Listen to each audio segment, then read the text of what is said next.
जय हिंद मेरे प्यारे साथियों, मैं हेमंत प्रजापति आप सबका पुनः स्वागत करता हूं जीनियस इंडिया साइंस क्लासेस में। और आज विवेकानंद इंटर कॉलेज पनवाड़ी की तरफ से आज आप सबको क्लास 11 का चैप्टर शुरुआत से परमाणु संरचना को आज हम पढ़ाएंगे, क्योंकि आप लोग इतना अवगत हैं इस बात से कि कोरोना वायरस के चलते विद्यालय खुलते नहीं हैं, इसलिए आप सभी को ऑनलाइन क्लासेस प्रोसेस दी जा रही हैं, जिससे आप उनको घर पर ही अध्ययन करें। और प्रयास मत ये रहे कि इस वीडियो को ज़्यादा से ज़्यादा लोगों तक शेयर करें।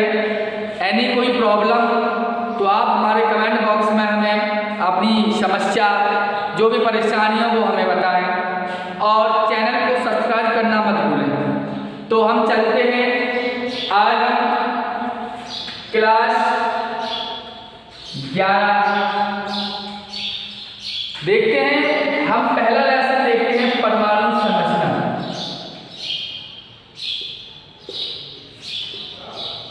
परमाणु संरचना आप 9th में भी आपने इस परमाणु संरचना वाले लेसन को भी पढ़ा होगा, क्योंकि 9th में भी है। तो परमाणु संरचना क्या है, एटॉमिक स्ट्रक्चर के बारे में आज हम विस्तार से जानेंगे। अच्छा चैप्टर है, थ्योरेटिकल है लेकिन मजेदार है, इसको थोड़ा जानेंगे। परमाणु को जानने से पहले हम ये जानेंगे कि पदार्थ क्या है, जिसे हम बोलते हैं मैटर।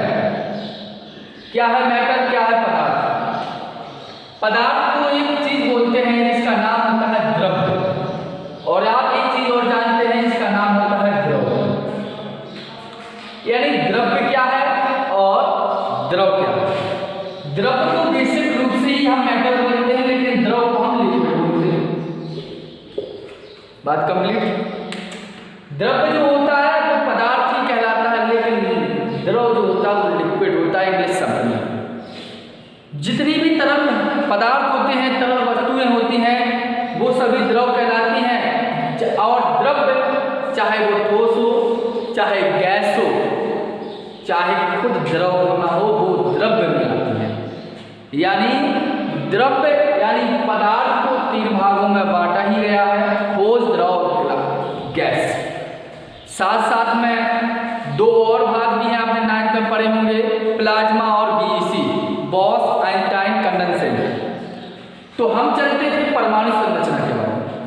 तो आपने यहाँ देखा पदार्थ की बात हो रही है, तो पदार्थ जो है वो एक परमाणु का ही भाग है। तो पदार्थ की यदि बात करें तो आप जानते हैं सबसे पहले परमाणु के संबंध में एक वैज्ञानिक थे जिनका नाम था महर्षि काणाद। क्या नाम था उनका? सर्वप्रथम परमाणु के बारे में या परमाणु की व्याख्या या उस परमाणु के संबंध में पदार्थ की व्याख्या आपके लिए सबसे पहले महर्षि काणाद द्वारा बताया गया था। महर्षि काणाद जो आज से लगभग 800 ईस्वी पूर्व इतने संबंध में आए थे। उन्होंने उस समय ये बताया था परमाणु के बारे में कि जो भी पदार्थ होगा, पदार्थ जो भी है वो अति सूक्ष्म है। कैसा है? अति सूक्ष्म है, अविभाज्य। अति सूक्ष्म अविभाज्य कण है पदार्थ। कैसा बताया उन्होंने कि जो भी मैटर होगा वो बहुत ही छोटा और अविभाजित कण है। किसने बताया? महर्षि काणाद ने।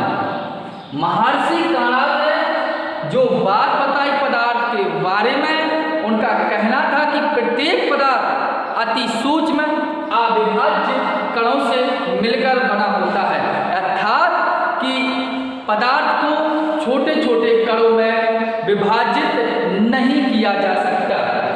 कहने का तात्पर्य था कि महर्षि काणाद ने उस समय अपनी व्याख्या बताई, लेकिन उस समय इनके पास कोई प्रैक्टिकली प्रमाण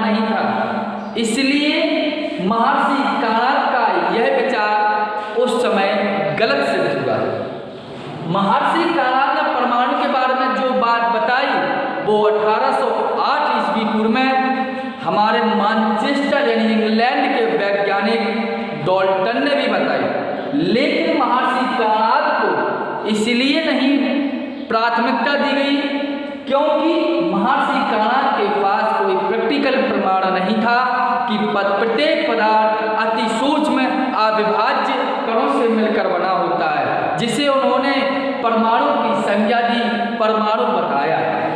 लेकिन इसके बाद हमारे यहाँ जो हमने आपको पहले ही बताया, महर्षि कणाद के बाद अन्य वैज्ञानिक जो इंग्लैंड के रहने वाले थे, उनका नाम था जॉन डाल्टन। जॉन डाल्टन ने एटम के बारे में बताया, परमाणु के बारे में बताया, और जॉन डाल्टन ने जो एटम शब्द लिया वो ग्रीक भाषा से लिया। किससे लिया? ग्रीक भाषा से। और ग्रीक भाषा से लिया जिसमें ए का अर्थ होता है नॉट और टम का होता है विजिबल, यानी जो विभाजित नहीं होता, यानी ए का मतलब था नॉट और टम का मतलब था विजिबल, यानी ग्रीक भाषा में एटम को ही कहा ही जाता था कि जो अविभाज्य हो। और यही बात जॉन डाल्टन ने आपको, हमें और संसार को बताया। क्या हुआ था कि जॉन डाल्टन ने भी वही बात जो महर्षि कणाद ने कही थी, वही बात जॉन डाल्टन ने की। जॉन डाल्टन ने भी यही बात की कि पदार्थ जो होता है अति सूक्ष्म कणों से मिलकर बना होता है। पदार्थ क्या होता है?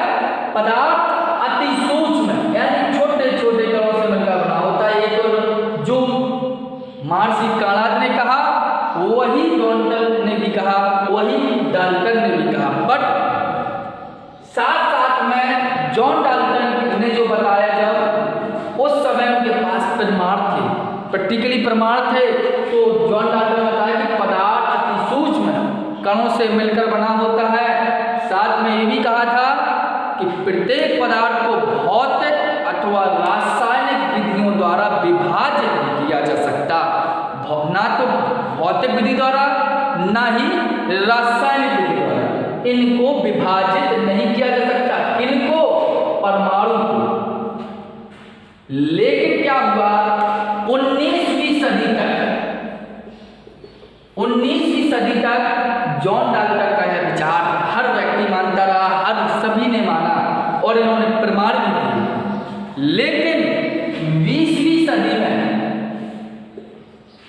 जब अन्य वैज्ञानिक आए, जैसे कि मैडम क्यूरी, आप स्पष्ट रूप से जानते हैं, कक्षा 9 से पढ़ते आ रहे हैं, चैडविक जिन्होंने न्यूट्रॉन की खोज की, रदरफोर्ड, जे टॉमसन, ऐसे कई वैज्ञानिक आए जिन्होंने विद्युत विसर्जन, रेडियो एक्टिविटी आदि पर अध्ययन किया और उन्होंने जॉन डाल्टन की कही हुई बात को नकारा।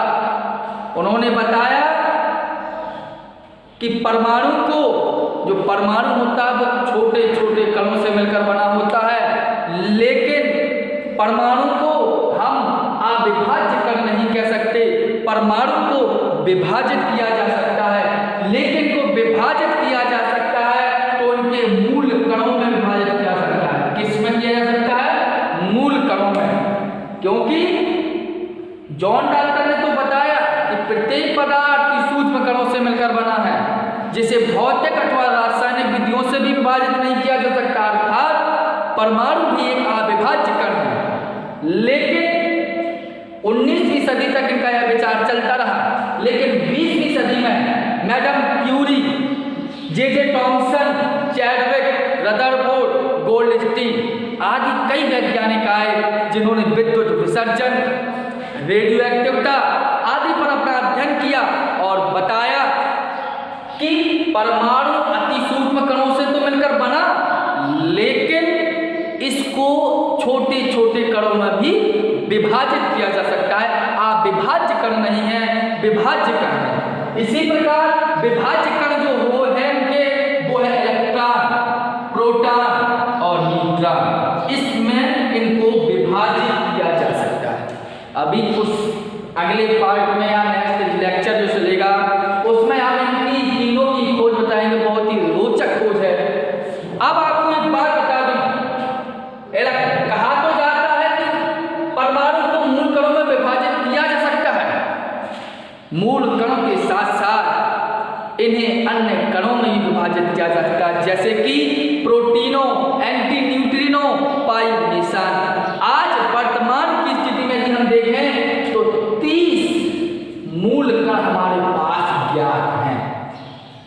मूल कण का मतलब होता है एक प्रकार का सत्य, और सत्य होता है ईश्वर, यानी जिसका निर्माण नहीं होता, जो स्वतः उत्पन्न होता है। और मूल कण का मतलब होता है जिनकी संरचना में कोई अन्य कण भाग न ले या अन्य भाग न लेता हो, वही मूल कण कहता है। यानी जिनका निर्माण स्वतः हुआ हो, किसी अन्य कण के निर्माण में भाग नहीं लेते, वो मूल कण कहलाते हैं। और परमाणु को मूल कणों में विभाजित किया जा सकता है, आराम से किया जाता है। और आज वर्तमान में हमारे पास 30 मूल कण हैं, जो इलेक्ट्रॉन, प्रोटॉन, न्यूट्रॉन, ये 3 मुख्य रूप से मूल कण माने जाते हैं। तो मूल कण के बारे में जान गए। अब इतना होने के बाद व्यक्तियों ने परमाणु की परिभाषा की। सर यदि हम बात करें तो परमाणु होता क्या है? आप कह रहे थे कि जॉन डाल्टन कुछ कह गए, महर्षि काणाद कुछ कह गए, लेकिन परमाणु की परिभाषा क्या है? परमाणु की परिभाषा डाल्टन की ही अनुसार हम आपको बताएंगे। आज आगे बढ़ेंगे, कई वैज्ञानिक आएंगे, उनके अनुसार फिर देखते हैं। डाल्टन का कहना था कि परमाणु तत्व का वह छोटे से छोटा कण है जो किसी रासायनिक अभिक्रिया में भाग ले सकता है, परंतु स्वतंत्र नहीं रह सकता। परमाणु की परिभाषा उन्होंने कहा था कि परमाणु तत्व का वह छोटे से छोटा कण है जो किसी रासायनिक अभिक्रिया में भाग ले सकता है, परंतु स्वतंत्र अवस्था में नहीं रह सकता। ये डाल्टन की अनुसार परिभाषा थी। बात समझ में आई होगी, कहानी की भांति बताया है, मैंने आपको प्रयास किया है। फिर भी यदि लेसन में कोई परेशानी हो तो आप कमेंट बॉक्स में कमेंट कर सकते हैं, हमें अपनी परेशानी बता सकते हैं। तो हम परमाणु के बारे में जान गए, मूल कण के बारे में जान गए। अब इतना जानने के बाद हम थोड़ी सी और विवेचना जानते हैं, फिर इसके बाद अगले लेक्चर में हम आपको आगे इलेक्ट्रॉन, प्रोटॉन, न्यूट्रॉन की खोज के बारे में जानेंगे। तो हम इतना जानते हैं जो इलेक्ट्रॉन होता है ये एक प्रकार का क्या है? मूल कण है, जिसे हम लिखते किससे हैं? ई नेगेटिव चार्ज होता है इस पर। इलेक्ट्रॉन पर आवेश होता है -1.6 कूलम, और इसका द्रव्यमान होता है, वो होता है 9.1 × 10⁻31 ग्राम में भी लिखें तो 10⁻28 किलोग्राम। अब इसके बाद है प्रोटॉन। प्रोटॉन को हम लिखते हैं P+, इसका आवेश होता है +1.6 × 10⁻19 कूलम, और इसका द्रव्यमान होता है 6.25 × 10⁻27 किलोग्राम। और इसके बाद आपका है न्यूट्रॉन, और आप सभी जानते हैं न्यूट्रॉन की खोज के बारे में चर्चा चलाएंगे। तो चैडविक ने बताया था न्यूट्रॉन के बारे में कि इस पर कोई आवेश नहीं होता, और आवेश नहीं होने के कारण इसको इंग्लिश में बोला जाता है न्यूट्रल, और न्यूट्रल के कारण ही इसका नाम पड़ा न्यूट्रॉन। तो न्यूट्रॉन पर कोई आवेश नहीं होता, और आवेश नहीं होता लेकिन द्रव्यमान प्रोटॉन के बराबर ही होता है। सेकेंड बात और आपको बता दें, इलेक्ट्रॉन की खोज और प्रोटॉन की खोज के बारे में कहें तो इलेक्ट्रॉन की खोज हुई थी जे टॉमसन ने। खोजों के बारे में नेक्स्ट लेक्चर में हम आपकी वार्तालाप करेंगे। प्रोटॉन की खोज की थी गोल्डस्टीन ने। मानते व्यक्ति हैं कि रदरफोर्ड, लेकिन गोल्डस्टीन ही माना जाता है एनसीईआरटी में। न्यूट्रॉन की खोज की थी चैडविक ने, ध्यान देना इस बात पर। और इसी कारण इन सभी की मूल कण के बारे में हमने जाना, महर्षि काणाद, डाल्टन का प्रयोग और इलेक्ट्रॉन, प्रोटॉन, न्यूट्रॉन के बारे में। अब हम अगले लेक्चर में इलेक्ट्रॉन, प्रोटॉन और न्यूट्रॉन की खोज के बारे में देखेंगे। इसी प्रकार आपका ये लेक्चर चलता रहेगा और आपको समझाने का हम प्रयास करेंगे। तो धन्यवाद। प्रयास करेंगे इस वीडियो को ज़्यादा से ज़्यादा लोगों तक शेयर करें, और जो भी प्रॉब्लम हो आपको हमारे कमेंट बॉक्स में कमेंट कर सकते हैं, और जीनस इंडिया साइंस क्लासेस को सब्सक्राइब करें। जय हिंद।